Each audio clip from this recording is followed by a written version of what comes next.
Next topic है आपका resistance क्या होता है और कौन कौन से फैक्टर्स हैं जिस पे रेजिस्टेंस आपका जो है डिपेंड करता है। किसी भी कंडक्टर का रेजिस्टेंस या किसी भी बॉडी का रेजिस्टेंस किस पे डिपेंड करता है। तो हम जानते हैं कि जब हमने ओम्स लॉ को डिड्यूस किया, ठीक है, जब हमने ओम्स लॉ को डिड्यूस किया तो हमारे पास ये जो रिलेशन आया था, इस रिलेशन में हमने ml/ne² ए टाउ को क्या ट्रीट किया था, कांस्टेंट। ठीक है, तो मैं यहाँ पे लिख लेता हूँ ml/ne² a tau is equals to R के बराबर होता है। जब हमने ओम्स लॉ डिड्यूस किया तो वहाँ पे हमने ये लिया था। तो यहाँ देखिए m क्या है, मास, ये क्या रहेगा, मास ऑफ इलेक्ट्रॉन, ये क्या रहेगा, कांस्टेंट, ये तो चेंज नहीं होगा ना, ये तो सेम ही रहेगा 9.1 इंटू 10⁻31 kg, ये तो सेम रहेगा।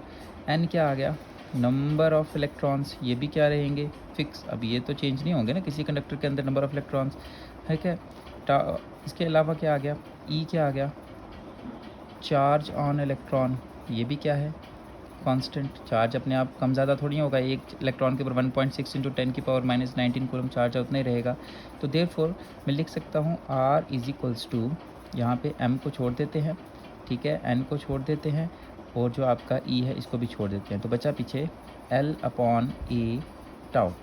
दैट मीन्स रेजिस्टेंस किस किस पे डिपेंड कर रहा है। Number 1, resistance is directly proportional to length, जो डायरेक्ट रिलेशन में है, ठीक है, इसका डायरेक्टली प्रोपोर्शनल आ गया। Number 2, resistance is inversely proportional to area, देखिए इन्वर्सली प्रोपोर्शनल है।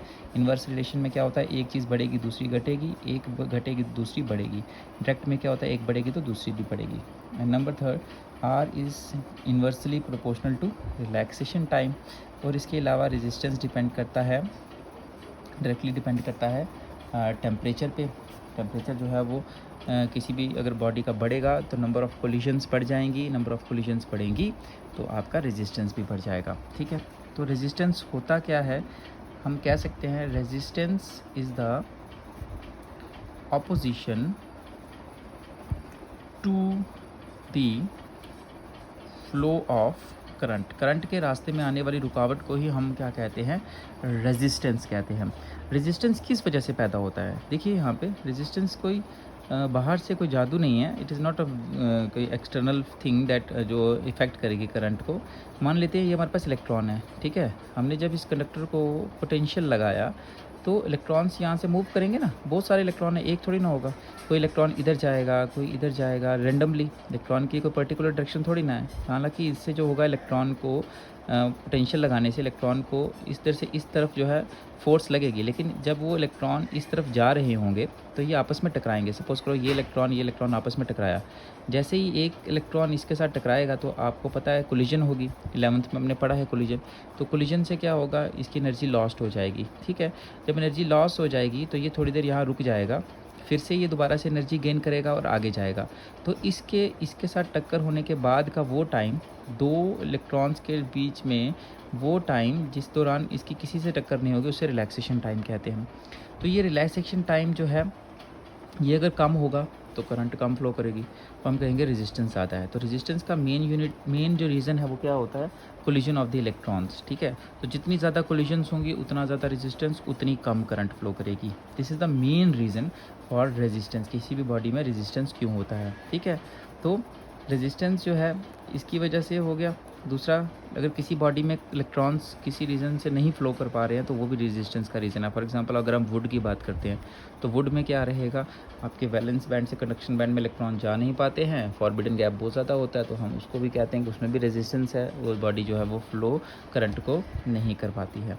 तो रेजिस्टेंस जो है ये किस किस फैक्टर पर डिपेंड करता है, रेजिस्टेंस डिपेंड करता है लेंथ पे, टाइम, टेम्परेचर पे। रेजिस्टेंस डिपेंड करता है inversely area of cross section पे, और इन्वर्सली डिपेंड करता है आपके रिलैक्सेशन टाइम पे। ठीक है, आपने जानते हैं from Ohm's law V is equals to किसके बराबर होता है, आई आर। ठीक है, तो R किसके बराबर होता है, V/I। तो V वोल्टेज, इसका यूनिट हो गया वोल्ट, और करंट का यूनिट क्या हो गया, एम्पियर। ठीक है, तो रेजिस्टेंस का यूनिट आप ले सकते हैं वोल्ट पर एम्पियर। ठीक है, वोल्ट पर एम्पियर भी जो है रेजिस्टेंस का यूनिट हो सकता है। मान लेते हैं अगर आप 1 वोल्ट लगाते हैं एंड 1 वोल्टेज से 1 एम्पियर करंट फ्लो करती है किसी वायर में, तो आप कहेंगे जो रेजिस्टेंस है वो 1 ओम होगा। अगर किसी वायर में 1 वोल्टेज लगाने से 1 एम्पियर करंट फ्लो करती है तो उस वायर का रेजिस्टेंस कितना हो जाएगा? 1 ओम। हम कहेंगे resistance of wire is said to be 1 ohm if 1 ampere of current flows on the application of 1 volt. Resistance of body is said to be 1 ohm if 1 ampere current flows on the application of 1 volt. ठीक है, तो आपके resistance का unit क्या होता है? ओम, OHM, ओम। ठीक है, और आपके जो रेजिस्टेंस का डायमेंशन है, डायमेंशनल फार्मूला वो कितना है? m1 l2 t-3 a-2 is the dimensional formula. ठीक है, नाउ अब हम बात करते हैं कि रेजिस्टेंस किन किन फैक्टर पे डिपेंड करता है। तो सबसे पहले रेजिस्टेंस डिपेंड करता है डायरेक्टली प्रोपोर्शनल टू लेंथ। किसी वायर की लेंथ एक ये है और इसी वायर को अगर मैं लेंथ बढ़ा देता हूँ 12, दोनों में से किसका रेजिस्टेंस ज़्यादा होगा? दिस वन, बी वाली का। ठीक है, क्यों? क्योंकि ए वाली में क्या है, सपोज करो इलेक्ट्रॉन्स मूव कर रहे हैं तो इलेक्ट्रॉन्स को थोड़े रास्ते से फ्लो करके जाना है, तो नंबर ऑफ़ कोलिजन्स कम होंगे। वहीं अगर वायर की लेंथ डबल हो जाएगी तो जो कोलिजन्स हैं, नंबर ऑफ़ कोलिजन्स इलेक्ट्रॉन की वो बढ़ जाएंगी। तो जितनी ज़्यादा कोलिजन्स होंगी उतना कम टाइम लगेगा इलेक्ट्रॉन को उतना ज़्यादा टाइम लगेगा इलेक्ट्रॉन्स को यहाँ से यहाँ तक पहुँचने के लिए, तो रेजिस्टेंस ज़्यादा हो गया। अगर छोटी लेंथ होगी तो कम कोलिजन्स होंगी, तो यानी कि रेजिस्टेंस डिपेंड करता है डायरेक्टली अपॉन लेंथ। ठीक है, more will be the length, more will be the resistance of the wire. Number 2, resistance inversely depend करता है area of cross section. Suppose करते हैं एक ये वायर आपके पास में और एक ये वायर आपके पास में, इसका एरिया ऑफ क्रॉस सेक्शन ले लेता हूँ मैं A1 और इसका एरिया ऑफ क्रॉस सेक्शन ले लेता हूँ A2। आपको एक पतली गली से निकलना है 20 बच्चों को, और एक जो है बड़ी ब्रॉड है गली, सपोज करो एक 3 फीट की गली है और एक 30 फीट की गली है, तो किस में से आसानी से निकल पाएंगे आप? जिसमें ज़्यादा जगह होगी। तो यहाँ से इलेक्ट्रॉन्स को पार करके जाने में ज़्यादा दिक्कत आएगी, ज़्यादा इलेक्ट्रॉन्स की कोलिजन होगी, इसलिए यहाँ पे रेजिस्टेंस क्या होगा? ज़्यादा हो जाएगा। वेरएज़ बड़ी जगह से आराम से इलेक्ट्रॉन्स निकल के जा सकते हैं, तो यहाँ पे रेजिस्टेंस क्या हो जाएगा? कम। दैट मीन्स एरिया ज़्यादा होने से रेजिस्टेंस कम हो जाता है, एरिया कम होगा जितना तो रेजिस्टेंस क्या हो जाएगा? ज़्यादा। Number 3 factor, resistance is directly proportional to temperature. देखिए टेम्परेचर का मतलब क्या है? Temperature means thermal energy. ठीक है, अगर टेम्परेचर बढ़ेगा तो इलेक्ट्रॉन्स की एनर्जी बढ़ेगी, इलेक्ट्रॉन्स की एनर्जी बढ़ेगी तो इलेक्ट्रॉन जल्दी से मूव करेंगे, रेंडमली मूव करेंगे, तेज़ मूव करेंगे, कभी इधर कभी इधर। तो इस दौरान क्या होगा? इनकी आपस में क्या होगी? टक्कर होगी। तो टेम्परेचर बढ़ने से इनकी थर्मल एनर्जी बढ़ जाएगी।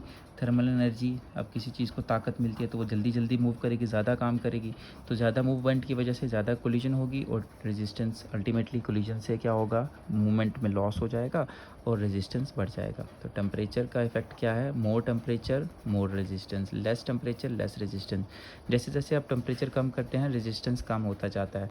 अगर आप रेजिस्टेंस कम करते जाएँ तो टेम्परेचर कम करते जाएँ, एक टेम्परेचर ऐसा भी आएगा जिसमें किसी बॉडी का रेजिस्टेंस 0 हो जाता है, उस समय वो बॉडी सुपर कंडक्टर भी बन सकती है। ठीक है, नंबर 4, जो आपका रेजिस्टेंस है वो इन्वर्सली प्रोपोर्शनल है रिलैक्सेशन टाइम की। तो रिलैक्सेशन टाइम तो है, अगर रिलैक्सेशन टाइम कम होगा यानी कि दो इलेक्ट्रॉन्स के बीच की जो टक्करें हैं वो कम होंगी, जिसका मतलब रेजिस्टेंस क्या होगा? ज़्यादा। कम टक्कर, रिलैक्सेशन टाइम कम होने का मतलब ज़्यादा टक्कर हो रही है, ज़्यादा कोलिजन हो रही है। वेयरएज़ रिलैक्सेशन टाइम ज़्यादा का मतलब दो टक्करों के बीच में ज़्यादा टाइम जो है लग रहा है, इसका मतलब टक्करें आस्ता हो रही हैं, कोलिजन कम हो रही है, तो इसका मतलब कम जो अगर आपका रिलैक्सेशन टाइम ज़्यादा है तो रेजिस्टेंस क्या हो जाएगा? कम हो जाएगा। इसके अलावा resistance nature of the material पे डिपेंड करता है। लकड़ी, पत्थर, कपड़ा, प्लास्टिक, इनका रेजिस्टेंस ज़्यादा होता है, वेयरएज़ गोल्ड, आयरन, ठीक है, कॉपर, इन सब का रेजिस्टेंस जो होता है वो क्या होता है? लो होता है। ठीक है, तो these are the factors on which resistance depend.